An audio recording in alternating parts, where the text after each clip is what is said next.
Hello students, क्या हाल आपका। आशा करता हूँ अच्छे होंगे, स्वस्थ होंगे। और एसएससी सीजीएल 2025 का जो पोस्ट प्रेफरेंस आएगा उसकी वेट कर रहे हैं, क्योंकि जिनके अच्छे मार्क्स हैं ना यहाँ पर लगभग 335, 40, 32 उससे ऊपर, वो कहीं ना कहीं टॉप पोस्ट के बारे में सोच रहे हैं कि मुझे वो पोस्ट भरनी है। हालांकि यहाँ पर आज केवल हम टॉप पोस्ट जो 2024 में और उससे पहले कहीं ना कहीं लगातार ट्रेंड पे रही थी उन पोस्टों के बारे में डिस्कस करेंगे।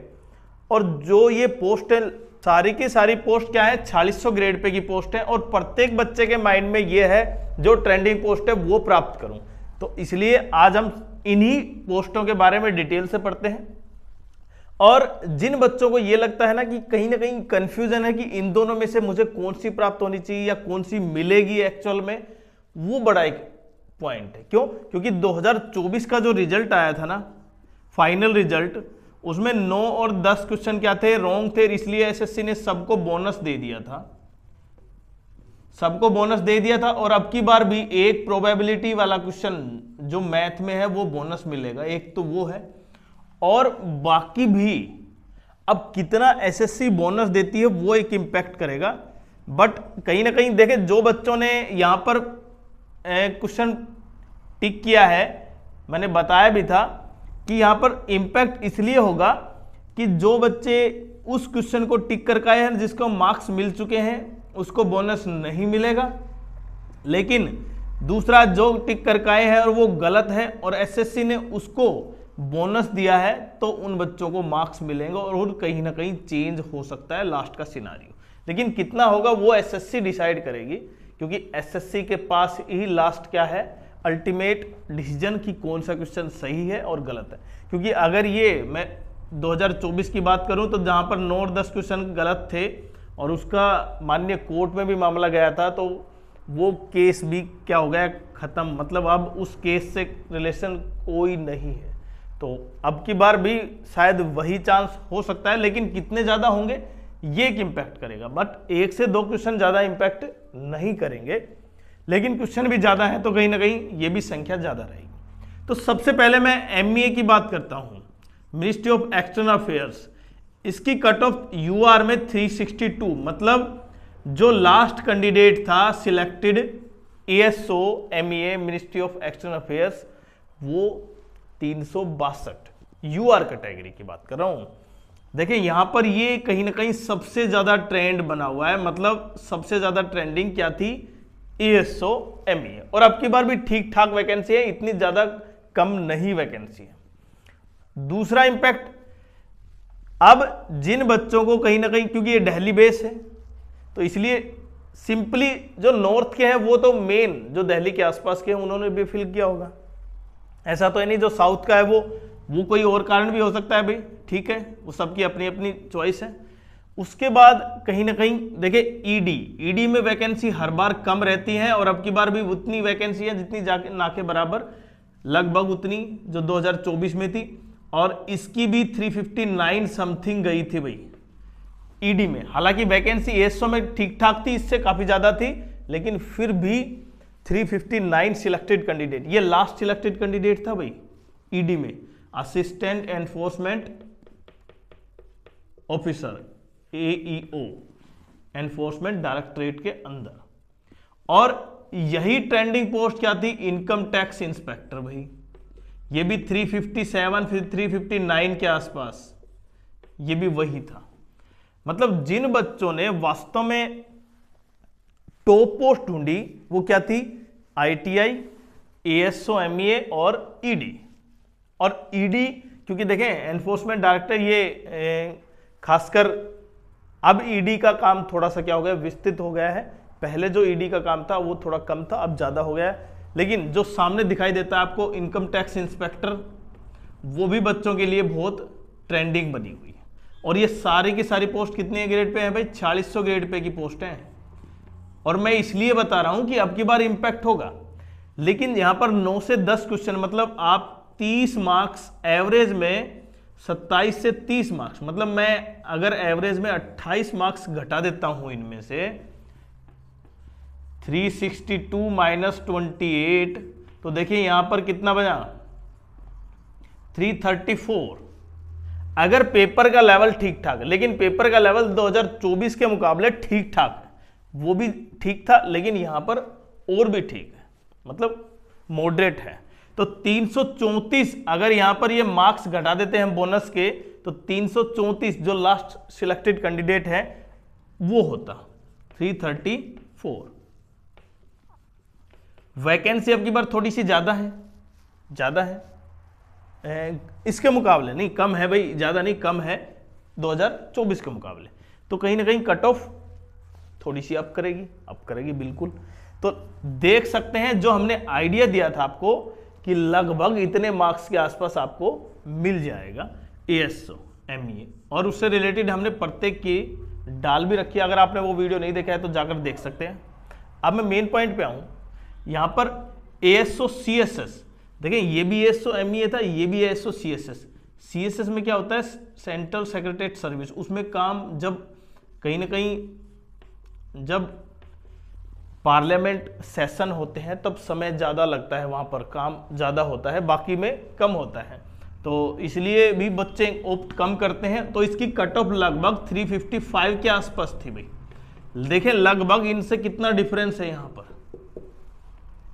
तो अगर 357 में से जो ITI थी इनकम टैक्स इंस्पेक्टर, उसमें से 27 घटाएं, 359 में से 28 घटाएं, पेपर का लेवल अब की बार मॉडरेट से हार्ड के बीच है, ठीक ठाक है, ऐसा इजी पेपर नहीं था। और यहाँ पर 355 में से 28 घटाएं तो लगभग वही एवरेज आ जाता है जो हमने बताया था, ठीक है। तो यहाँ पर ये ASO MEA कितना था भाई, 355। अब जो 4600 ग्रेड पे मैं IB की, अब की बार IB की वैकेंसी ठीक ठाक है, अब की बार IB की वैकेंसी ठीक ठाक है। तो ASO CSS के बाद कहीं ना कहीं ट्रेंडिंग कौन सी है, IB ASO में। तो पिछली बार वैकेंसी काफी कम थी, अब की बार वैकेंसी ठीक ठाक है IB में, जबकि बार ASO CSS में वैकेंसी 1200 के आसपास थी, अब की बार 600 प्लस के आसपास है, तो आधी वैकेंसी है। तो यहां पर उसके बाद कहीं ना कहीं 354 355 के आसपास ही क्या था, लास्ट सिलेक्टेड कैंडिडेट। और लास्ट का जो GST है, GST इंस्पेक्टर, जब यहां पर ASO 362 था UR कैंडिडेट, मैं केवल UR कैंडिडेट की बात कर रहा हूं भाई, GST 348 गया था, 348 मार्क्स। अगर यहां पे आप 28 27 माइनस कर लेते हैं तो देखें यहां पर 320।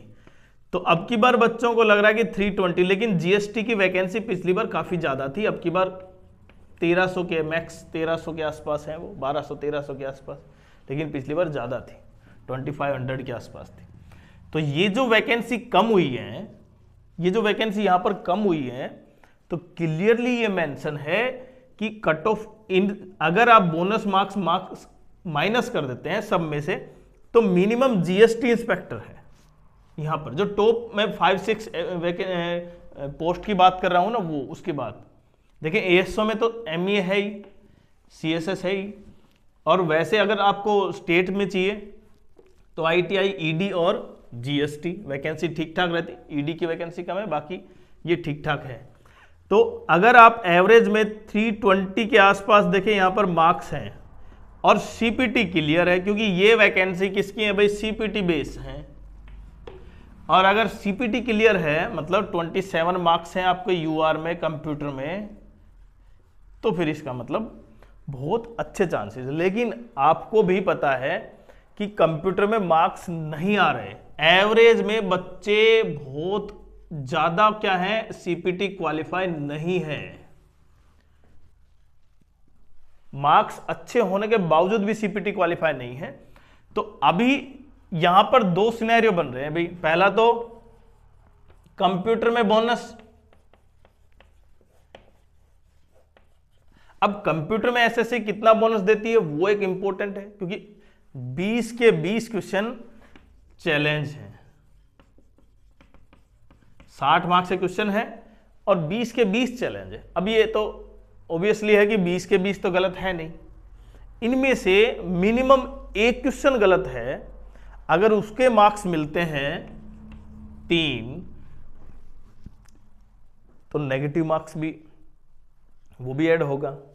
अब जब 3 मिनिमम 3+1 ऐड हो जाते हैं किसी के, या मिनिमम 3 ऐड होते हैं, तो फिर ये मान सकते हैं कि जो बच्चे 24 पर हैं वो 27 हो जाएगा, और जो मतलब यूआर के अलावा बाकी कैटेगरी में है उनके लिए तो चांसेस और भी ज़्यादा हो जाएंगे। किन पोस्टों के लिए? इन पोस्टों के लिए। लेकिन क्या एसएससी अब की बार कट ऑफ को डाउन कर सकती है 27 से नीचे? मतलब यूआर में अगर 27 है तो क्या एसएससी इसी को डाउन कर सकती है पेपर के लेवल को देखते हुए?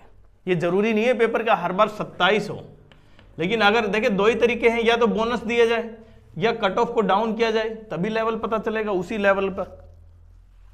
तो एक तो इंपैक्ट ये डालेगा कट ऑफ पर, डायरेक्ट डालेगा ये। हालांकि इसका ये केवल क्वालिफाइंग नेचर होता है, लेकिन अब की बार कहीं ना कहीं बहुत बड़ा इंपैक्ट डालेगा। और दूसरा इंपैक्ट क्या है कि जो भी क्वेश्चन थे हमारे पास लगभग मैथ, रीजनिंग, इंग्लिश और जीके के, उनमें से कितने क्वेश्चन एसएससी बोनस करती है।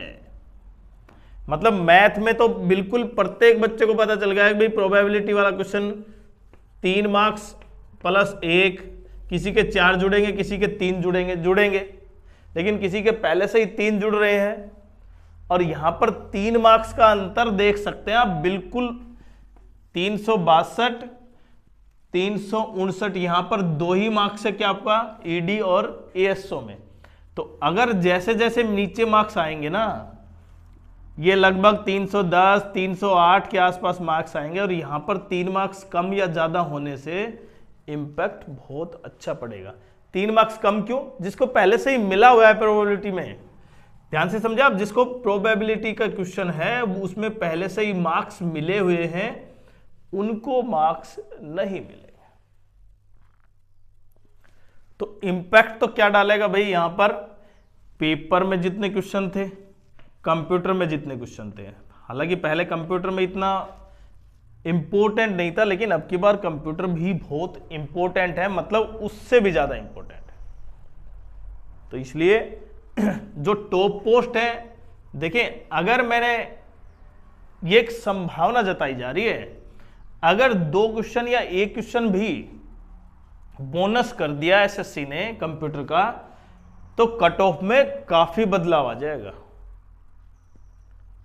और अगर एसएससी यहां पर पेपर के क्वेश्चनों में, जो paper English, math, reasoning, GS के हैं, उसमें बोनस करती है, तो उसमें बदलाव आएगा, लेकिन इंपैक्ट सबसे ज्यादा कहां पर होगा? कंप्यूटर। तो इसलिए ये तो लगातार कयास लगाए जा रहे हैं अब, क्योंकि पोस्ट प्रेफरेंस फॉर्म आने वाला है, वो कभी भी आ सकता है। हालांकि उसकी मैक्सिमम डेट 21 और 22 के आसपास है, क्योंकि पिछला भी 1 महीने के बाद आया था आपके पेपर के, तो 21-22 फरवरी तक आ सकता है। बाकी वेट करते हैं। और जिन बच्चों को कहीं ना कहीं मेंबरशिप ज्वाइन करनी है, वो लिंक डाल रखा है हमने, आप ज्वाइन कर सकते हैं, जिसमें आपको पूरी कंप्लीट गाइडेंस मिलेगी कि आपको पोस्ट प्रेफरेंस कैसे भरना है। क्योंकि अब बहुत इंपॉर्टेंट हो जाता है इस मुकाम में, जब जहां पर कंप्यूटर के बोनस, और क्योंकि ये सारा का सारा सिस्टम क्या होगा, रिजल्ट के बाद दिखाया जाएगा। अगर रिजल्ट से पहले दिखाया जाए तो प्रत्येक बच्चा अपने आप को रैंक देख सकता है, और कहीं ना कहीं अपने उसी अनुसार अपना क्या कर सकता है भाई, अपना रैंक के बाद पोस्ट ले सकता है, पोस्ट प्रेफरेंस भर सकता है। लेकिन ऐसा नहीं है। तो आपकी क्या ड्रीम पोस्ट है इन 5-6 में से, जरूर कमेंट्स करें।